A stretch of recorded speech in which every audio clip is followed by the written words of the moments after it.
안녕하세요. 자, 첫 번째 시간 드디어 이제 시작을 하도록 하겠습니다.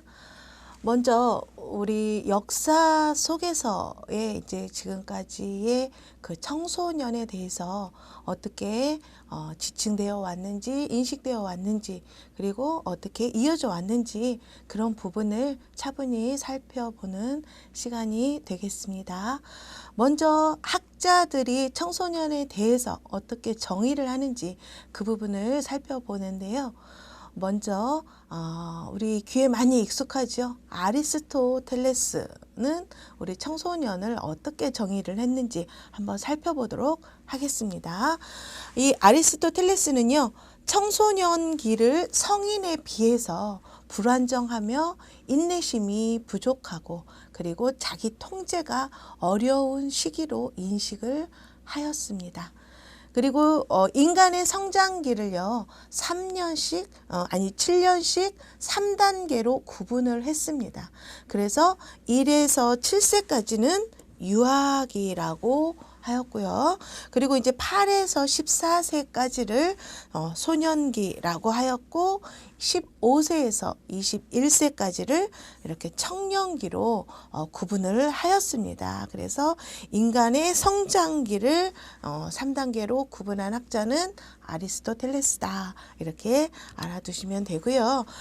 마지막으로 이렇게 아리스토텔레스는 청소년에 대해서 어떻게 정의를 했는지 살펴보자면 성숙한 사람에 비해 불안정하고 인내심과 자기 통제 능력이 부족하지만 자신의 삶을 선택하고 결정하는 능력이 발달하는 중요하고 중요한 성숙의 시기이다. 이렇게 정의를 한 것으로 볼 수 있겠습니다. 역시 플라톤 학자 이름도 우리 귀에 많이 익숙하죠. 플라톤도 어떻게 이제 청소년에 대해서 정의를 했는지 보면은요, 아동기와 청년기에 적합한 그러한 교육을 구분을 하여서 제시를 하였습니다. 그랬을 때 이 아동기는요, 지적인 측면보다 인성적인 부분, 그런 인성의 형성이 되는 시기이다라고 하였습니다. 그래서 음악과 미술 그리고 스포츠 등의 그러한 인성이 발달할 수 있는 그러한 다양한 교육이 중요하다라고 하였고요. 그리고 청년기에서는 이성이 발달을 하는 시기이다라고 하였습니다. 그래서 합리적인 사고를 바탕으로 하게 되고요. 이러한 과학과 수학 등의 그러한 교육이 매우 중요하다. 이렇게 해서 플라톤은 아동기와 청년기로 구분을 해서 교육의 그런 방향을 제시를 하였습니다.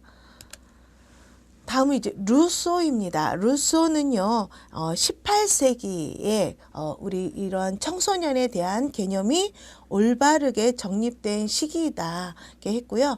아동은 이렇게 축소된 성인, 축소된 성인은 아니라는 거죠. 축소된 성인이 아니라 성인과 다른 독립된 인격체이므로 성인과 다르게 대우해야 한다고 주장을 하였습니다. 다음은 청소년기에 대한 인식 변화를 루소는요, 산업혁명과 의무교육의 등장이 많은 변화를 가져왔는데 이렇게 인간의 발달 단계에서 청소년기를 고유한 발달 시기로 인식하게 하는데 결정적인 영향을 미친 그러한 인식 변화를 이야기했던 학자가 바로 루소입니다.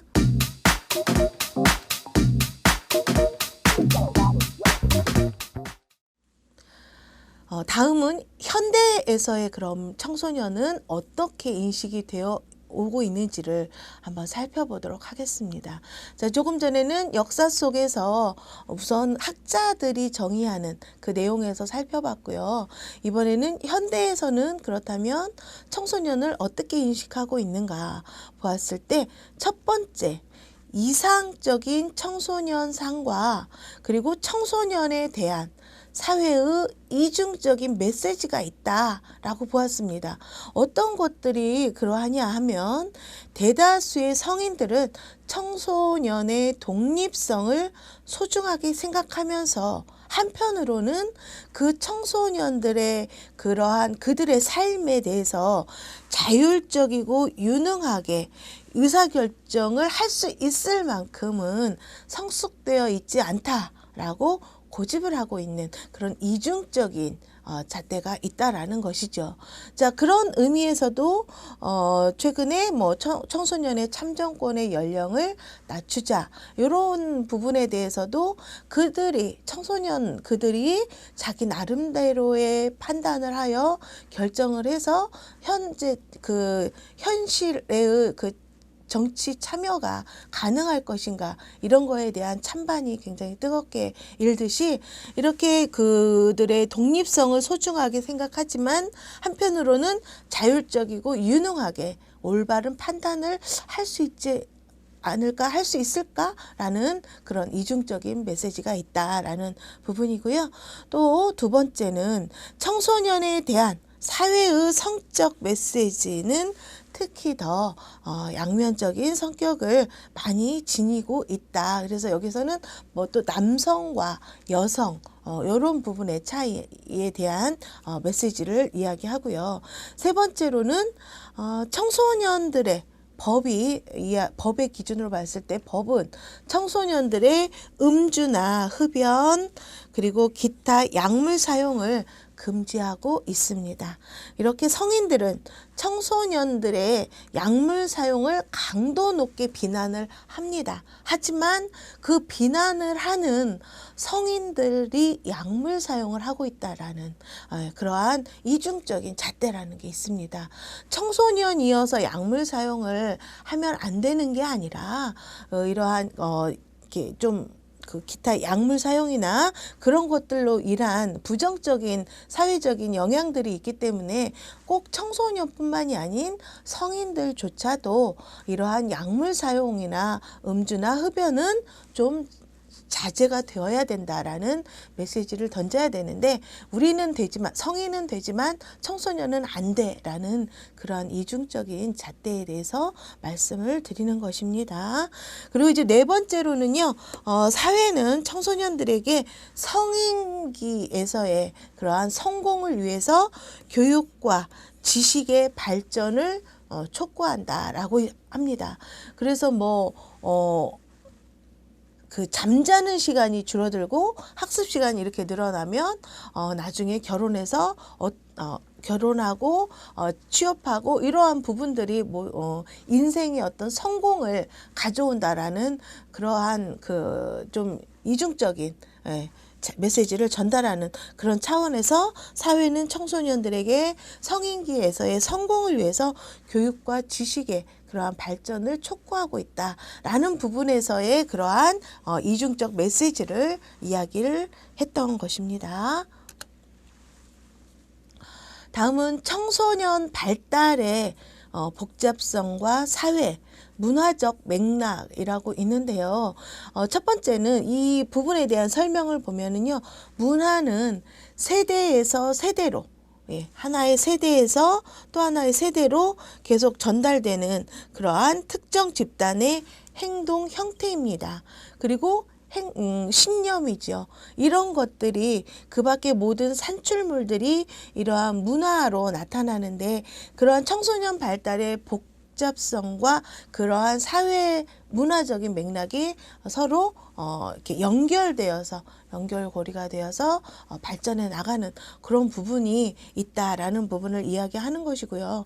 두 번째로는 민족성은 문화적 유산과 국민성 그리고 종족, 종교, 언어 등에 기초하고 있습니다. 그리고 이제 젠더, 성 역할에 관한 것으로서 이것은 점차 높은 관심을 받고 있다.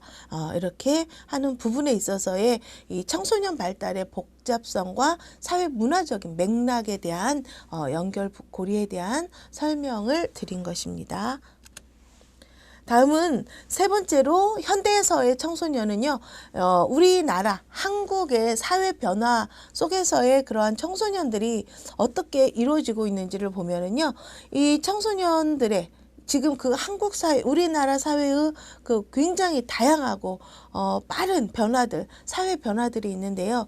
그런 부분을 이야기를 하자면 한국 사회에서 청소년들은 다양한 형태의 삶을 살아가고 있습니다.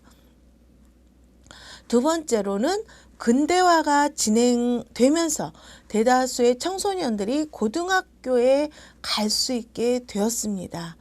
자, 이래서 1990년대에 와서는요, 더 이상 학생이냐, 근로청소년이냐, 그러한 이분법적인 분리하는 그런 잣대는 더 이상은 성립되지 않는다라는 것이죠.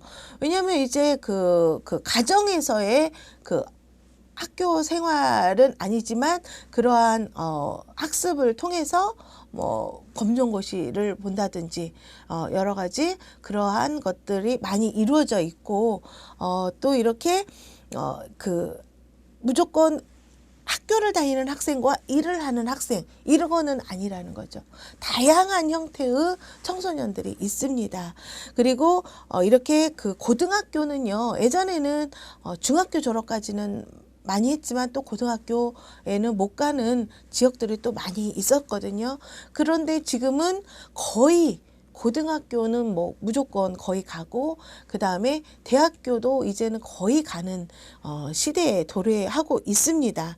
그러나 이렇게 고등학교까지도 이렇게 가정에서 홈스쿨 해서 그러한 방안으로 또 다른 학습이 이루어지고 있는 그런 부분도 있고요. 이렇게 우리나라의 사회 변화가 다양하고 일어나고 있으면서 그 안에서의 청소년들의 모습을 살펴보는 것이고요. 10대 때는 학생과 비학생, 학생이냐 아니냐로 이분화되었다면 이러한 학생은 좋은 청소년이냐 또 비학생은 불량 청소년이냐 이렇게 이제 예전에는 이렇게 변화되었다면 90년대에 와서는 더 이상 그렇게 학생이냐 비학생이냐 또 학생이냐 근로청소년이냐 이렇게 딱 부러지게 분리는 아니라는 것입니다. 그리고 네 번째로는 이 한국의 그 빠른 사회 변화 속에서 정보화 사회로의 그런 변화가 굉장히 눈에 띄게 빨라지고 있습니다. 세계 거의 최강급에 속하는 인터넷 속도나 이런 것들이 굉장히 자랑스럽게 또 이제 긍정적인 측면을 봤을 때는 매우 자랑스럽게 변화되어 가고 있고요. 또 이제 부정적인 측면으로 봤을 때는 물론 인터넷의 발달로 인한 부정적인 측면도 있으나 이런 부분 정보화 사회로의 빠른 변화와 그 세계의 변화에 발맞춰 갈 수 있는 그러한 추세들에 대한 대응력 이런 것들은 굉장히 긍정적으로 볼 수 있다라고 볼 수 있겠습니다.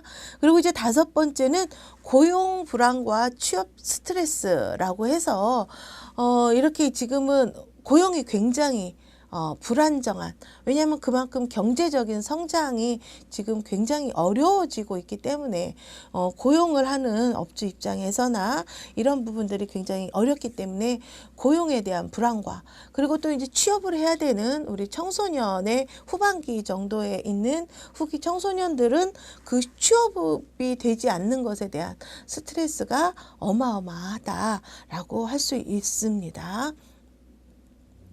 그리고 여섯 번째로는 이제 세대 간의 충돌이 나타나고 있습니다. 그래서 청소년의 그러한 다양한 변화적인 측면에 대한 이해를 하지 않음으로 해서는 계속 세대 간의 충돌이 일어날 수밖에 없는 것이겠죠. 그래서 우리가 이렇게 청소년에 대해서 좀 집중적으로 관심 있게 학습을 하고 그들을 이해하기 시작하면서 세대 간의 충돌이나 갈등은 점점 완화되지 않을까 하는 마음에서라도 이러한 청소년에 대한 그들을 이해할 수 있고 그들의 편에 서서 그들과 함께 가는 그런 세대로의 과정들을 함께하기 위한 그런 여러 가지의 것들이 이러한 우리 학습 내용 안에 포함되어 있다 할 수 있겠습니다. 그리고 이제 7번째는요. 과도한 교육열과 청소년 문제가 나타나고 있습니다. 그래서 이렇게 거의 학습, 성적, 취업, 진로 이런 부분에 대해서만 교육이 집중되어 있다 보니까 예전에는 전인 교육해서 인성이나 뭐 지덕체 해서 그런 부분에 대해서 많이 신경을 썼는데 지금은 현대에서는 이렇게 진학하는 거 입시에 집중하는 그런 교육이 이루어지고 있어서 그것을 통한 청소년 문제들 뭐 자살 문제도 생길 수도 있고요. 학교 폭력이나 그리고 학교 밖 폭력도 있을 수 있고 여러 가지 뭐 아까 뭐 약물 중독이나 약물 사용 이런 다양한 사회 문제들이 생길 수 있다. 그런 것들이 결국은 우리 청소년 문제로 연결이 되어서 청소년들의 건전하고 긍정적인 성장의 발전에 저해되지 않나 하는 그런 부분에 있어서의 한국의 사회 변화와 청소년에 대해서 한번 쭉 살펴보았습니다.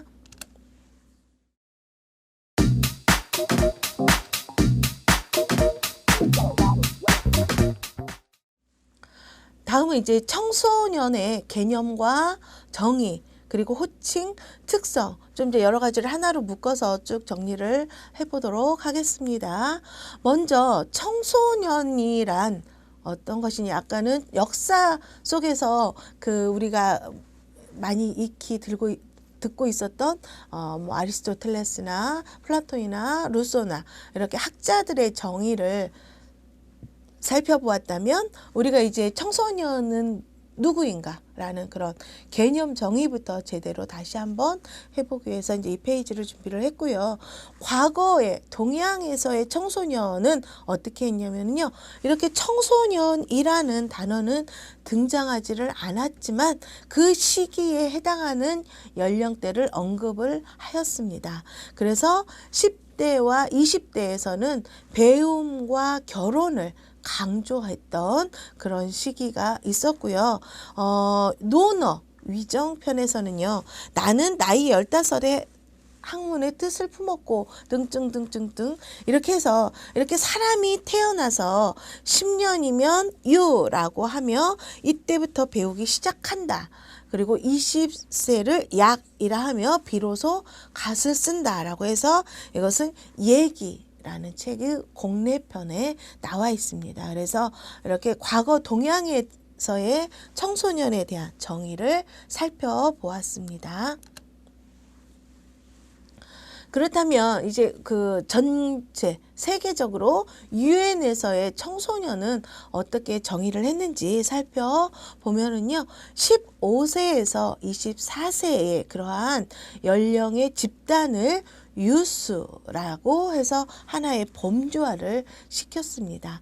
그리고 하한 연령 6세부터 상한 연령 45세까지 나라마다 규정이 매우 다양하다라는 것입니다. 그런데 우리나라는 몇 세까지죠?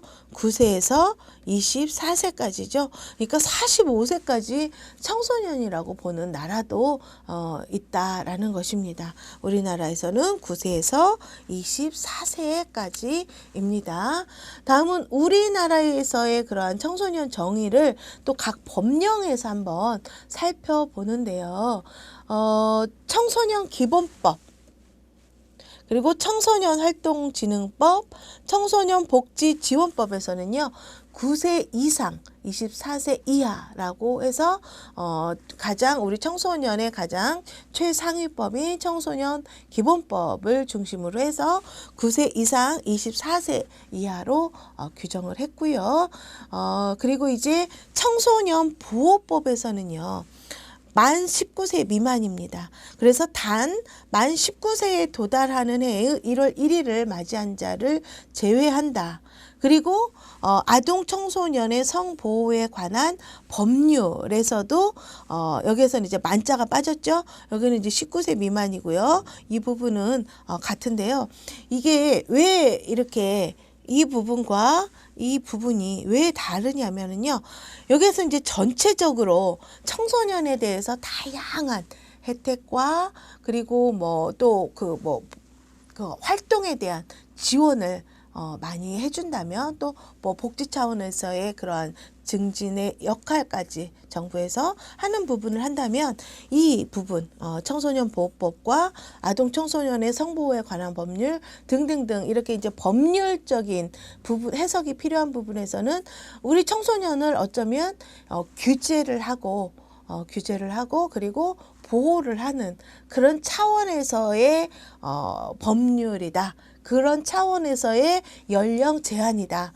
이렇게 볼 수 있을 것입니다. 그래서 여기에서도 이렇게 그 19세를 기준으로 해서 이야기했을 때는요. 우리나라 민법에서 성인의 기준은 19세 부터거든요. 그렇기 때문에 이러한 또 이제 그거와 연결고리가 좀 있지 않나 이런 생각을 해보게 됩니다. 다음은 그렇다면 청소년을 이렇게 이제 또 다양하게 뭐 생리학적, 인지적, 사회학적, 그리고 연령에 따른 그리고 법적인 정의, 기타 등등의 여러 가지 청소년의 정의를 한번 살펴보는데요. 먼저 이제 생리학적인 정의로 봤을 때 우리 청소년기는 생식기관과 성특징들이 나타날 때 시작하여서 생식체계의 완전한 성숙과 함께 끝납니다. 이렇게 생리학적인 정의를 이렇게 했다면 인지적인 정의에서는 우리 청소년을 추상적인 사고와 논리적인 추리가 나타난다. 그리고 상위 인지 능력을 갖기 시작할 때 소년기가 시작되고 생활의 모든 영역에서 그것들을 사용할 수 있을 때 끝이 난다. 이렇게 하였습니다. 그리고 이제 사회학적인 정의에서 역시도 사춘기의 출현으로 인해서 청소년기가 시작되어서 사회적 요구에 대한 그러한 일관성 있는 대처 양식이 확립되므로 사회가 그들의 성인됨을 인정할 때 종결된다. 그래서 이것은 사회학적 정의 부분에 들어갑니다. 그리고 이제 연령에 따라서는 청소년을 우리나라의 청소년 기본법에서는 9세에서 24세까지를 청소년으로 규정했다라고 하였고요. 그리고 이제 법적인 정의도 굉장히 중요하죠. 청소년들을 보호할 수도 있고 규제할 수도 있고 이제 그런 차원의 그런 법적인 정의가 들어갑니다. 그래서 10세부터 19세까지를 청소년기로 보는데 그 중에서 범죄 소년이라고 해서 만 14세 이상에서 만 19세 미만으로 해서 이제 뭐 그런 뭐 여러 가지가 있죠. 촉법 소년, 범죄 소년, 그리고 비행에 대한 것인데요. 이렇게 여러 가지 그 법에 대한 그런 부분에 있어서의 이러한 그 법적인 정의가 왜 중요한가라는 부분이죠. 아까 뭐라 그랬죠? 보호와 규제를 하여야 하기 때문에 이것은 이제 좀 긍정적으로 바라보시면 될 것 같습니다. 하지만 이제 그것을 또 이용해서 나는 아무리 나쁜 짓을 해도 처벌받지 않는 나이야. 뭐 이제 중학교 저학년 같은 경우, 초등학교 고학년 같은 경우 그런 일이 있을 수도 있습니다만 부정적으로 봤을 때 아주 뭐 적은 수의 그런 경우일 수도 있지만 대체적으로는 우리 청소년들을 보호하고 규제하는 차원에서의 그런 법적인 청소년의 연령과 정의를 하였고요. 그 다음은 이제 기타적으로 해서 사회적인 자유가 허용될 때 청소년기가 시작되어서 대다수의 청소년들의 그러한 연령이 법적, 경제적 그리고 도덕적 책임을 질 수 있을 때에 종결된다는 그러한 정의도 하고 있습니다.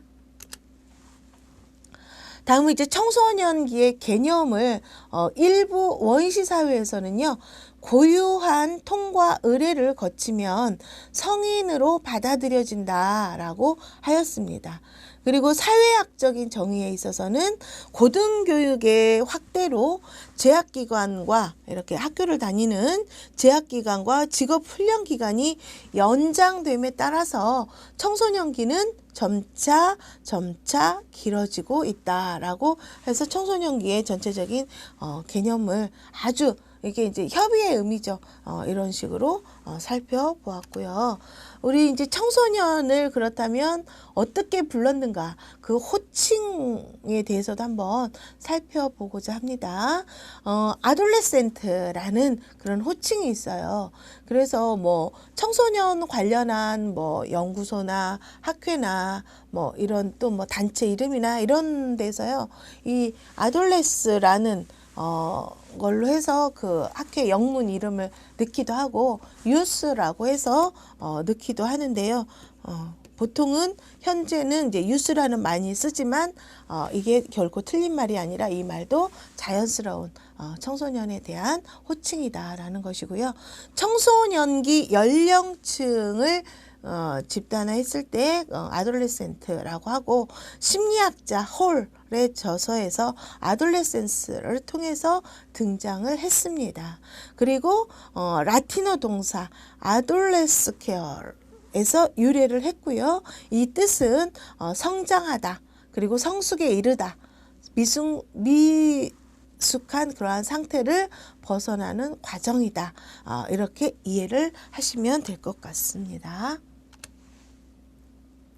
두 번째로 이제 청소년의 호칭을 이거는 잘 사용하지는 않지만은요, 퍼버티라는 호칭이 있습니다. 그래서 청소년기의 생리적인 전이 과정과 생식 기능의 발달 시기를 칭하는데 이럴 때 퍼버티라는 호칭을 씁니다. 그래서 협의의 의미로 개인의 생리적인 출산이 가능하게 되는 시기입니다.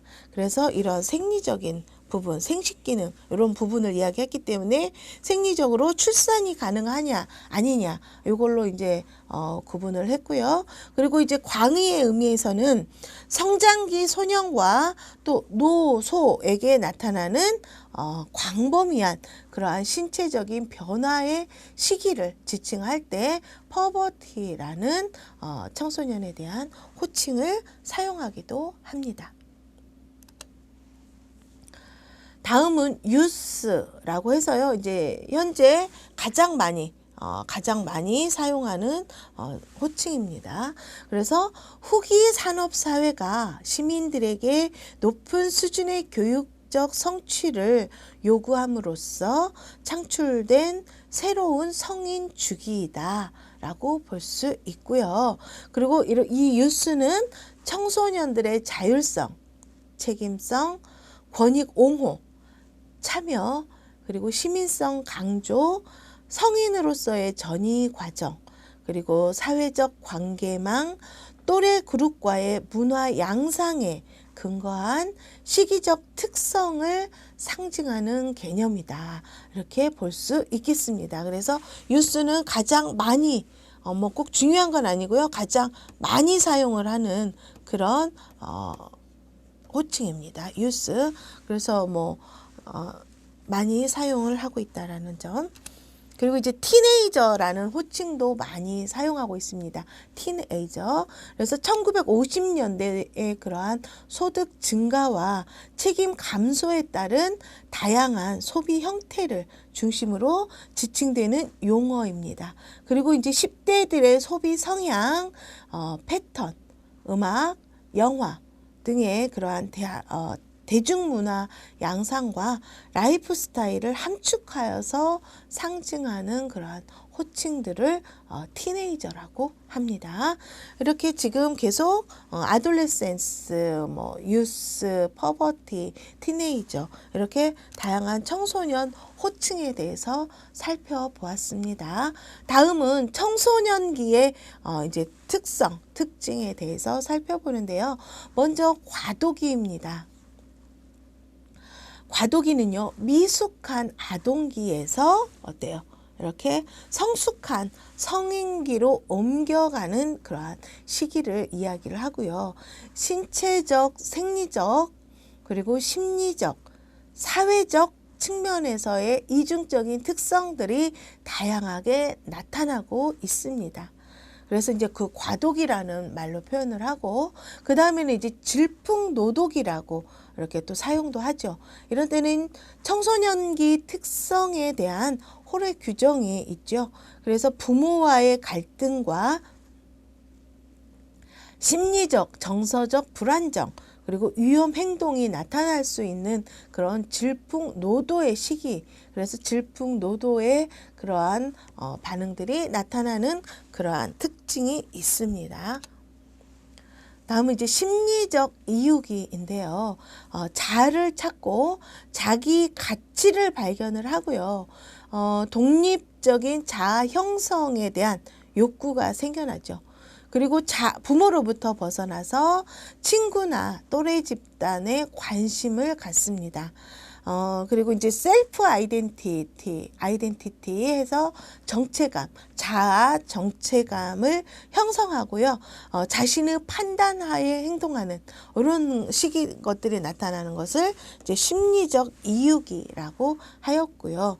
또 이제 우리가 또 주변인, 우리의 이 하나의 온전한 인격체 성인이라면 그들을 둘러싼 주변인을 청소년이라고도 이렇게 특징적으로 우리가 보기도 하는데요.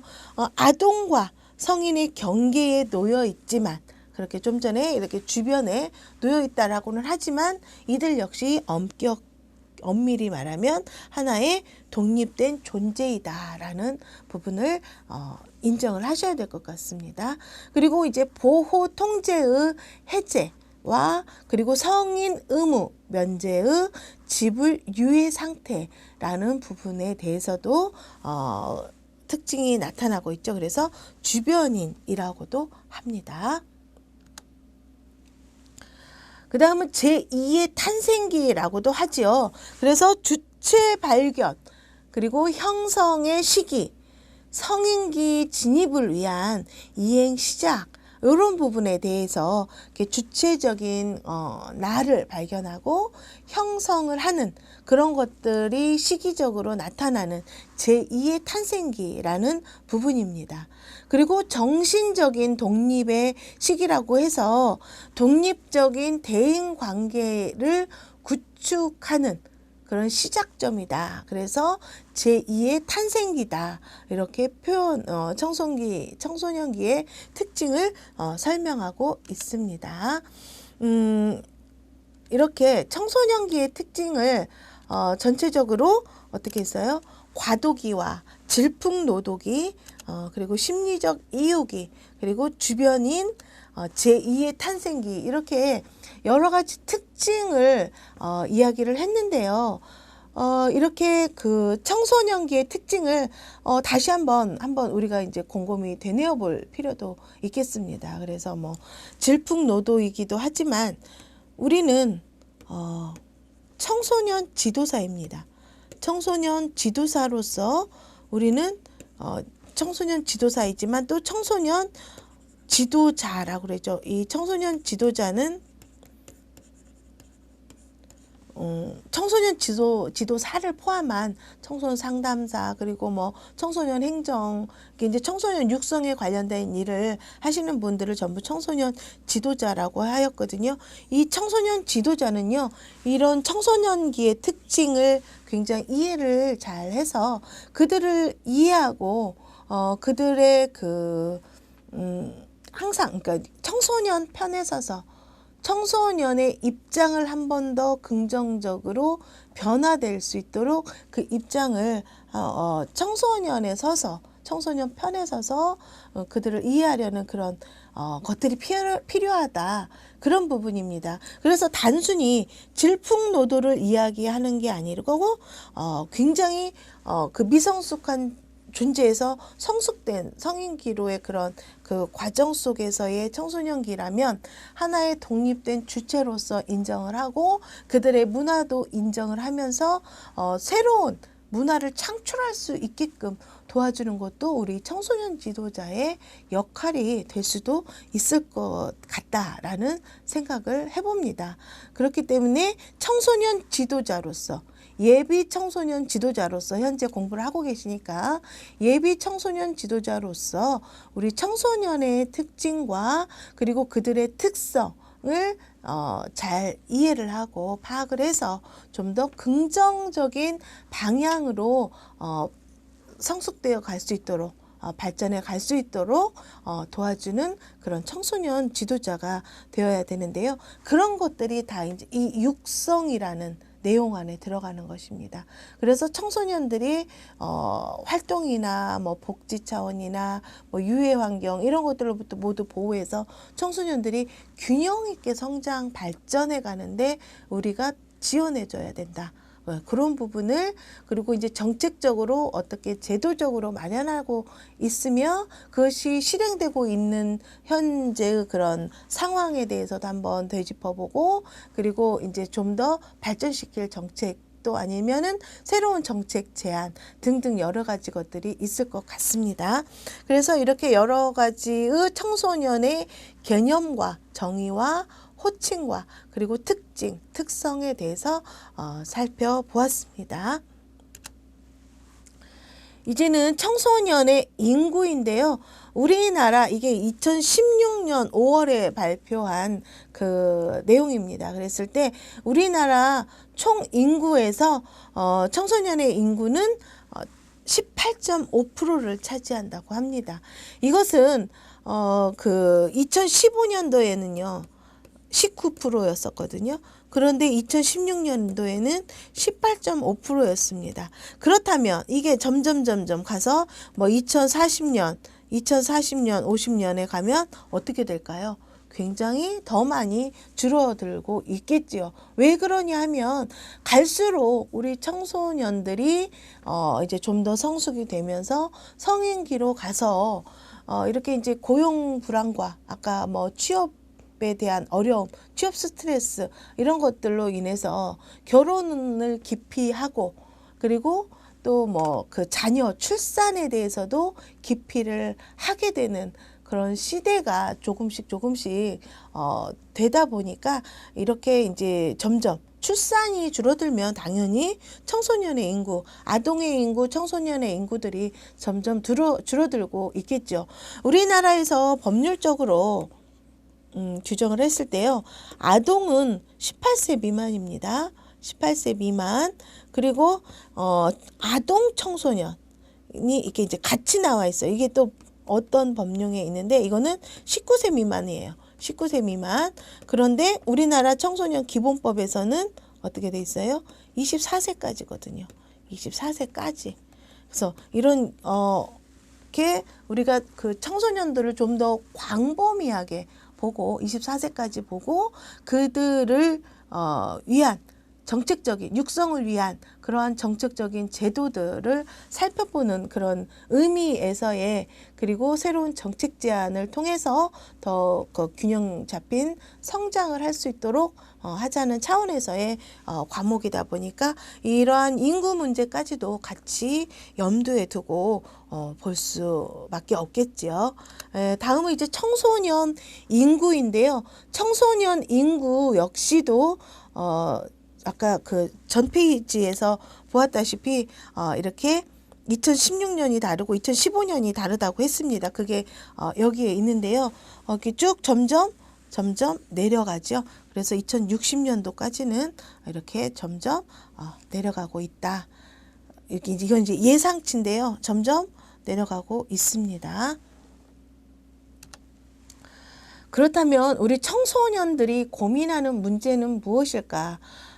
이건 이제 해마다 2014년, 2015년, 2016년 계속 이제 달라지는데요. 우선 있는 자료를 활용을 하다 보니까 2014년 자료를 보았는데 2015년, 2016년 계속적으로 약간씩의 차이가 있을 수 있겠지요. 그리고 이제 계속 이렇게 쭉 가다 보면 이렇게 달라지는데, 자, 예전에는요, 공부, 직업, 외모가 가장 큰 순위별로 1순위는 공부, 2순위는 직업, 3순위는 외모였다라면 이게 이제 점점 줄어듭니다.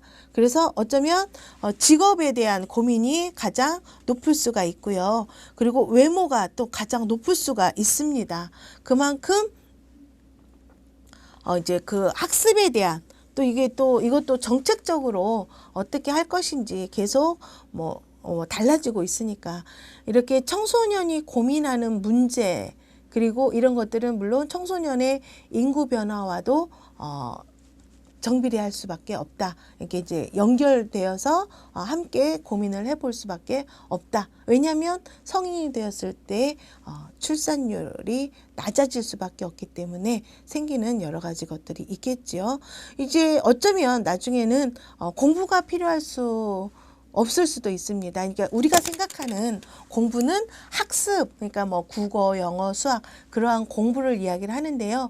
이제 나중에는 좀 더 먼 미래에서는 공부가 국어, 영어, 수학, 과학 이런 것을 이야기하는 게 아닌 또 다른 형태로의 공부를 이야기할 수도 있겠습니다.